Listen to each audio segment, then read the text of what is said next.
Audiolibros Yourbook presenta El libro de los espíritus, autora Allan Kardec, narración a cargo de Sofía.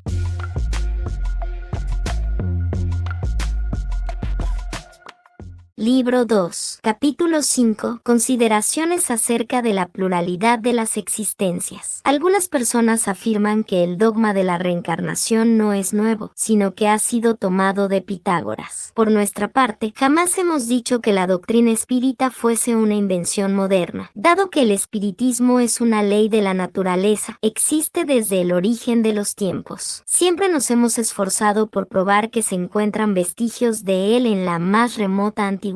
Pitágoras, como se sabe, no es el autor del sistema de la metempsicosis, sino que lo tomó de los filósofos hindúes y de los egipcios, entre los cuales existía desde tiempo inmemorial. La idea de la transmigración de las almas era, pues, una creencia común, admitida por los hombres más eminentes. ¿De qué modo llegó hasta ellos? ¿Por revelación o por intuición? No lo sabemos. Sin embargo, sea cual fuere su origen, una idea no atraviesa las edades ni es aceptada por las inteligencias de élite si no tiene un lado serio. Por consiguiente, la antigüedad de esa doctrina sería más bien una prueba que una objeción. Con todo, como también se sabe, entre la metempsicosis de los antiguos y la doctrina moderna de la reencarnación existe una gran diferencia, pues los espíritus rechazan del modo más terminante la transmigración del alma del hombre hacia el cuerpo de los animales, y viceversa. Así pues, al enseñar el dogma de la pluralidad de las existencias corporales, los espíritus renuevan una doctrina que nació en las primeras edades del mundo y que se ha conservado hasta nuestros días en el pensamiento íntimo de muchas personas. Ellos solo la presentan desde un punto de vista más racional y acorde con las leyes progresivas de la naturaleza, más en armonía con la sabiduría del Creador y despojada de todos los accesorios de la superstición. Una circunstancia digna de destacar es que en los últimos tiempos los espíritus no solo la han enseñado en este libro, sino que antes de su publicación se han obtenido numerosas comunicaciones de la misma naturaleza en varios países y más tarde se han multiplicado considerablemente. Tal vez sería apropiado examinar aquí el motivo por el cual los espíritus no parecen estar de acuerdo acerca de este punto, pero lo haremos más adelante. Examinemos la cuestión desde otro punto de vista. Hagamos abstracción de la intervención de los espíritus y dejémoslos a un lado por un instante. Supongamos que esa teoría no proviene de ellos. Supongamos incluso que nunca se ha hecho mención de los espíritus. Coloquémonos, pues, por un momento en terreno neutral y admitamos el mismo grado de probabilidad para ambas hipótesis, a saber, la de la pluralidad y la de la unicidad de las existencias corporales. Veamos, así, hacia qué lado nos conduce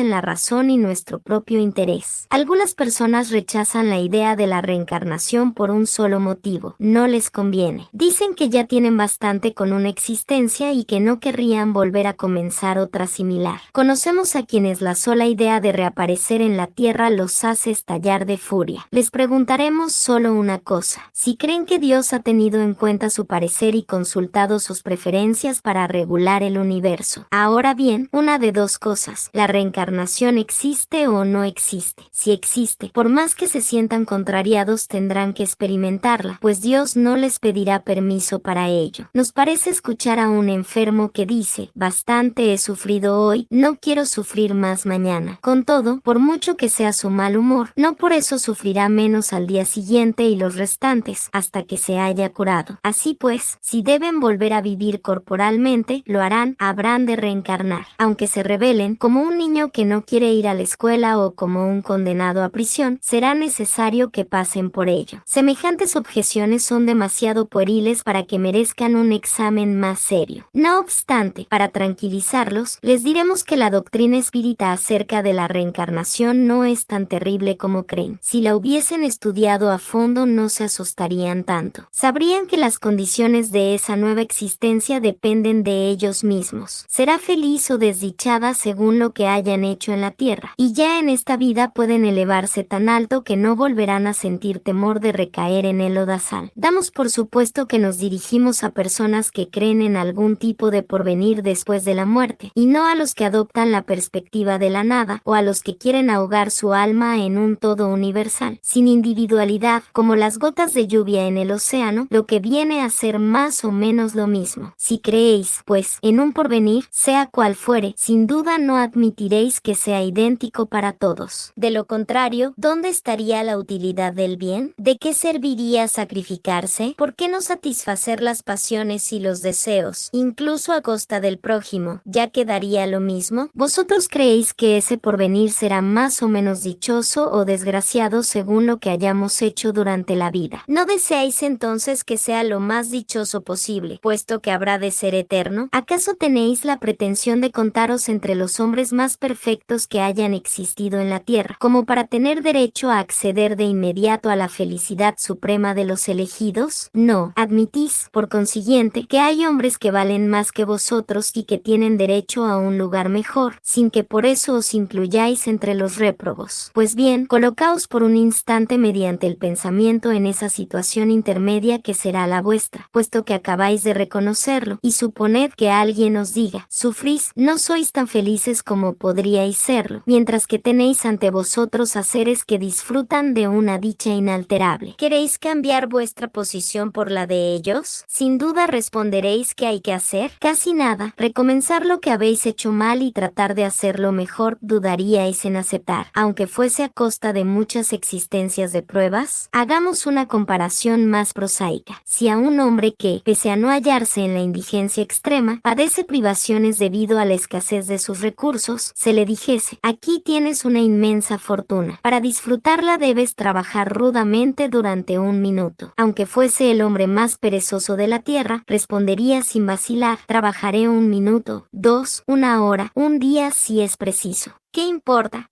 Si a cambio de eso podré concluir mi vida en la abundancia. Ahora bien, ¿cuánto dura la vida corporal, comparada con la eternidad? Menos que un minuto, menos que un segundo. Hemos oído este razonamiento. Si Dios es soberanamente bueno, no puede imponer al hombre que recomience una serie de miserias y tribulaciones. Quienes así piensan, ¿creen acaso que puede haber más bondad en condenar al hombre a un padecimiento perpetuo por equivocarse en algunos momentos, que en brindarle los medios de reparar sus faltas? Dos fabricantes tenían cada cual un obrero que podía aspirar a convertirse en socio de su patrón, pero sucedió en cierta ocasión que ambos obreros emplearon muy mal la jornada, razón por la cual merecían ser despedidos. Uno de los fabricantes despidió a su obrero a pesar de sus súplicas, y como éste no encontró trabajo, murió en la miseria. El otro le dijo al suyo: perdiste un día y me debes otro en compensación. Has hecho mal tu trabajo y tienes que repararlo. Te permito que vuelvas a comenzar. Procura hacerlo bien y no te despediré. Así podrás llegar a la posición superior que te prometí.